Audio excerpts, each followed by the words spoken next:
नमस्कार, बिहार मिथिला न्यूज़ में आपका स्वागत है। मैं हूं मनोज। देखिए, चुनाव से पहले ही राजनीतिज्ञों को सलाह दी गई है। ये हम बता दें, आचार्य अविमुक्तेश्वरानंद सरस्वती जी ने धर्म सभा का आयोजन पटना के दरोगा राय स्मारक भवन में किया। उन्होंने राजनीतिज्ञों को सलाह दी है कि वो धर्म में किसी भी तरह का हस्तक्षेप ना करें, क्योंकि उनके बयानबाजी से हिंदू भावना आहत होती है। चलिए हम आपको दिखाते हैं। पटना में लगातार धर्म सभा के आयोजन के बाद जो शंकराचार्य हैं, उन्होंने सभी को न सिर्फ सलाह दी है, बल्कि हिंदू भावनाओं को ज़्यादा से ज़्यादा लोगों तक पहुंचाने एवं सनातन धर्म की रक्षा करने की बात की है। लेकिन जो बड़ी बात उन्होंने कहा है कि उन्होंने ये भी कहा है, किसी भी राजनेता को हिंदू धर्म के भावनाओं को ठेस पहुंचाने की आवश्यकता नहीं है और वो इसे राजनीति के अंदर ना लाएं। देखिए पटना में क्या कहते हैं स्वामी अविमुक्तेश्वरानंद सरस्वती जी।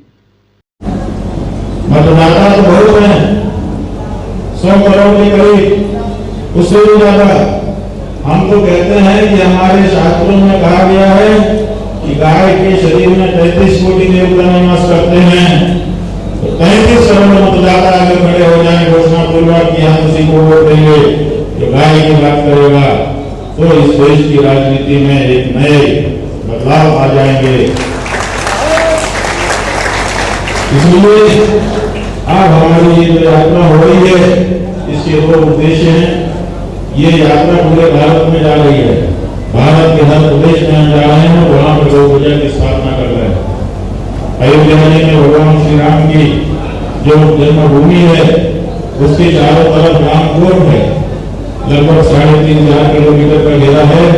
हमने नंगे पांव वहां पर जाकर के परिक्रमा की, भगवान को प्रणाम किया, प्रणाम करके उनसे सामर्थ्य का आशीर्वाद मांगा कि हमको आशीर्वाद दीजिए, जनता को जगा सकें।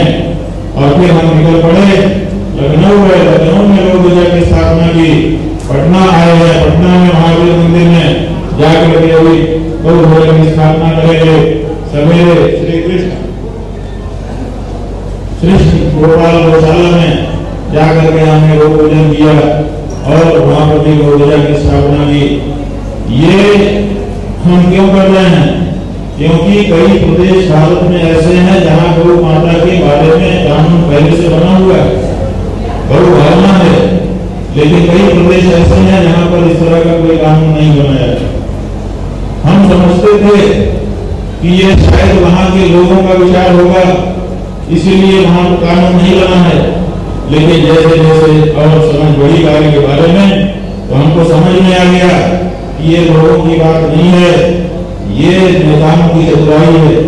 क्या चतुराई है कि जहां पे ज्यादा लोग गाय के बारे में भावना रखते हैं, वहां पर गाय की रक्षा का कानून बना दो और बाकी जगह पे खुला छोड़ दो।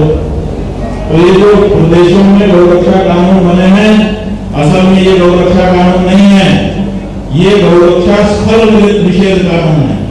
स्थल निषेध का मतलब यहाँ नहीं काट सकते आप, यहाँ गौ हत्या नहीं कर सकते, इसका मतलब है यहाँ नहीं कर सकते मतलब वहां ले जाके।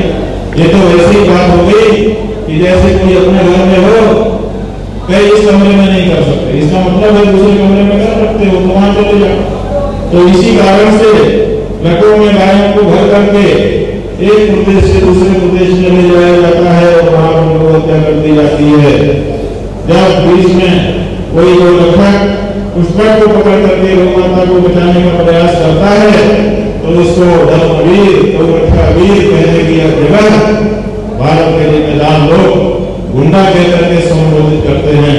ये जो अलग से हमको बनाई जा रही है, नहीं बना सकते तो फिर इस देश को ये कहना छोड़ दीजिए, ये संभव नहीं है। तो ऐसी परिस्थिति में गौ माता के बारे में जो हमारा शास्त्र कहता है, हमारा वेद कहता है, हमारे पुराण कहते हैं, हमारी परंपरा कहती है, हमारा इतिहास कहता है, उसको लोगों के सामने लेके जाना पड़ेगा, बताना पड़ेगा। आज महाराष्ट्र में शिवाजी महाराज की एक मूर्ति हवा में गिर गई तो पूरे देश में चर्चा शुरू हो गई। ये जो शिवाजी हैं, ये शिवाजी क्यों है? क्योंकि 17 साल की उम्र में जब बाजार में चले जा रहे थे तो एक कसाई एक गाय को पकड़ करके खींचता हुआ लेके जा रहा था।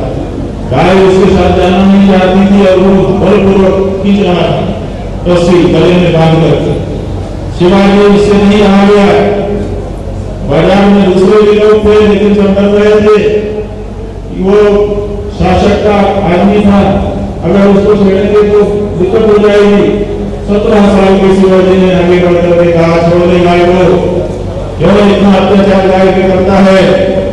उसने उलट करके जवाब दिया और शिवाजी ने अपनी तलवार निकाल ली और तलवार का प्रहार कर दिया और गाय को छुड़ा दिया। ये इतिहास है। जिस दिन ये घटना घटी उसी दिन से भारत के हिंदुओं ने शिवाजी को अपने हृदय में बैठा लिया और आज तक उनको बैठा करके रखा है। हमारी जो भावना रही है, जो उनका प्रोटोकॉल शिष्टाचार रहा है, उसको हमारे देश की सरकार कैसे बहाल करे। कुछ लोग कुछ भी कह सकते हैं, लेकिन बहुमत की बात को हमारे देश में इस समय मौका दिया गया है। जो बहुमत पा जाएगा उसकी बात मानी जाएगी। वो जो कानून बना देगा सबको उसको मानना पड़ेगा। तो देश का जो बहुमत है वो गाय के पक्ष में है। इसलिए गाय के बारे में एक कानून